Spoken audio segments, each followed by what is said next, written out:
Hello lads, Chad here. Welcome to my place where Sigma male and female belong. Today Sigma as Sheriff Franklin from Bone Tomahawk, released in 2015. Like and subscribe to Chad and become a Sigma. Spoilers ahead, watch out. This film begins with a man named Arthur, who's sitting down while reading a newspaper. He is just a little bit sulking and not in the good condition. His wife is a doctor, named Samantha. She is grumbling at him to don't keep sulking because of his current condition. Arthur suffered a broken leg. He fell out from the roof when he repaired the roof tile.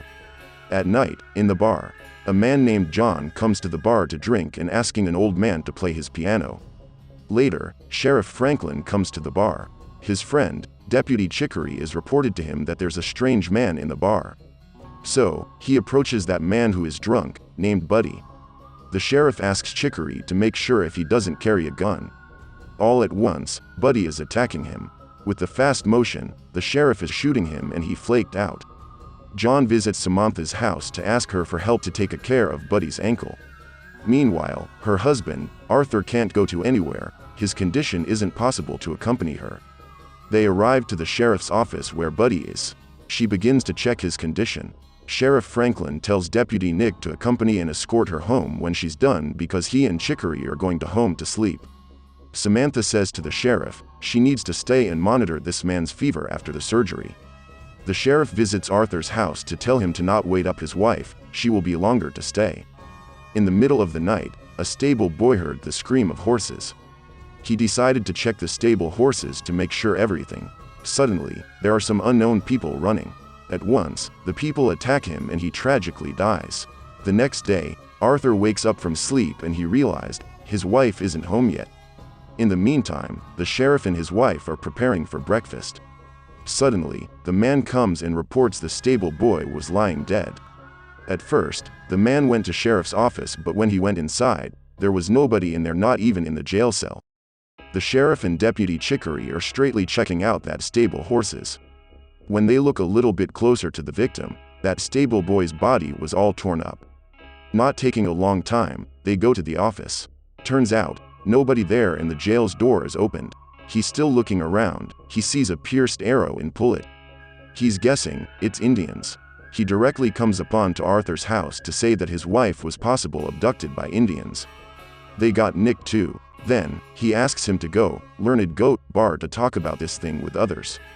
Deputy Chicory brings an Indian man. He tries to retrieve the expert of this thing. The Indian man says to them, there's only one group hunts with these. They don't have a name, not even the language, in the cave dwellers. They are a spoiled bloodline of inbred animals who eat their own mothers. They are troglodytes. He shows them where troglodytes lives. Those people are living in the place called the Valley of the Starving Man. The sheriff is asking Arthur to go that place, and the Deputy Chicory is begging to join. While John has volunteered himself because he's the one who fetched Arthur's wife and got her involved. They are all leaving from the bar to prepare. They four are gathering in the sheriff's office to set up the plan. After that, they're leaving. This is such a suicide to facing the scary thing like those people.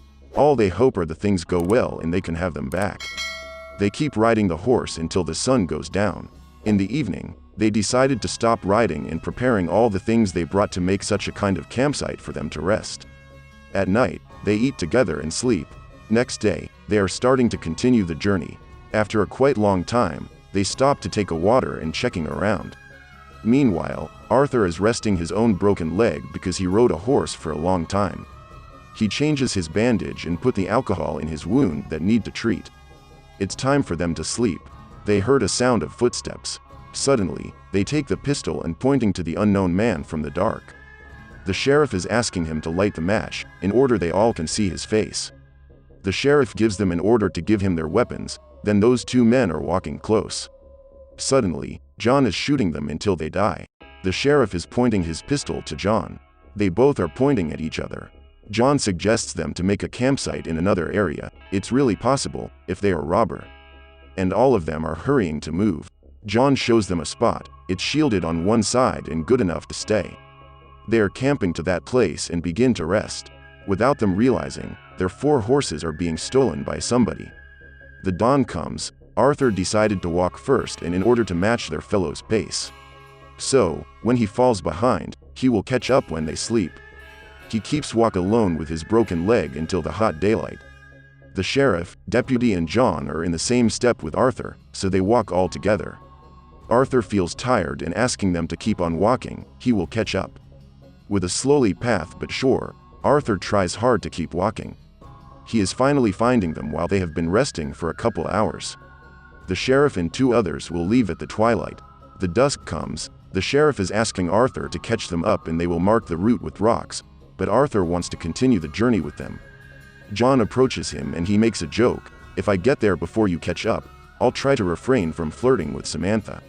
He offended, he is losing control and his leg is getting really hurt. The deputy is examining his leg condition and followed by the sheriff. His leg is needed to be operated on. Arthur is refusing and getting mad at first, but he has no choice or he will get infected. They all are helping him while the deputy starts to operate his leg. They are finally arrived at the Valley of the Starving Man. John begins to look out the situation with his telescope. All of a sudden, some arrows stab them all. They get ambushed by troglodytes who look like a white ghost in a hot day. John is seriously injured, he's fully of blood. He asks them to leave him. He wants to take his last chance to kill the troglodytes, as many as he can. The sheriff and the deputy begin to walk, but they are ambushed for the second time. The deputy hit by an arrow. At the same time, one of the troglodytes is strangling the sheriff's neck and hit his head. They are totally weak and unconscious. In the front of cave, the troglodytes are calling their friends by their language. They are being taken inside the cave and locked up in the cell. Samantha is there too. She says if Buddy has eaten by them. In the meantime, the troglodytes comes in calling their friends. They started to take Nick and they begin to skinning Nick's head in the front of them. Not only that, they're overturned, holding Nick's feet and splitting him. One of them are eating the Nick's damn leg. They realize if they are in hell now. The sheriff remembers something, that if the deputy brings in opium, he and Samantha get an idea to poisoning the troglodytes. Another side, Arthur is finally waking up from his amateur surgery. As strong as he can, he begins to continue the journey without stop from night to day. The sheriff started his plan in pretending to drink an opium in the front of the troglodytes, so they will provoke. One of the troglodytes takes the opium, he drinks it and sharing with their friends. Those 3 troglodytes are finishing the opium. While Arthur is sleeping, the troglodytes are trying to shoot him by an arrow, but they missed. He begins shooting him back until he dies. He gets himself a little bit closer to that troglodytes and take the whistle they used to communicate inside his neck with his fellow troglodytes. He is using the whistle to call another troglodytes. He's blowing the whistle, at the same time, that whitey ghost appears. He straightly to shoot him. Meanwhile, in the cave, the troglodytes bring their dead friend. They open the cell, the sheriff begins to push and beating up one of them. Sadly, he's fainted because he's being hit. They started to open the sheriff's clothes, cutting his stomach, putting the heat opium's bottle into it, and shoot his hands. When they about to shoot his wiener, the whistle sounds on. One of them is checking around. Then, they shoot the sheriff's stomach. While the troglodytes is being interrupted by Arthur, the sheriff, who is a Sigma, takes a last chance to take the weapon and doing his revenge. Arthur comes upon to releasing his wife and the deputy Chicory. Meantime, the sheriff is heavily dying, decided to stay there and intending to finish all of the male troglodytes. After all the things they have been through, life must go on and they heading back home to the bright hopes. Not all men are willing to make a sacrifice. A Sigma stands out in a selfish world by willing to make a sacrifice. Sheriff Franklin, for example, sacrifices his life to help his deputy and friends. Time's up, lads. A Sigma will like and subscribe. Chat out.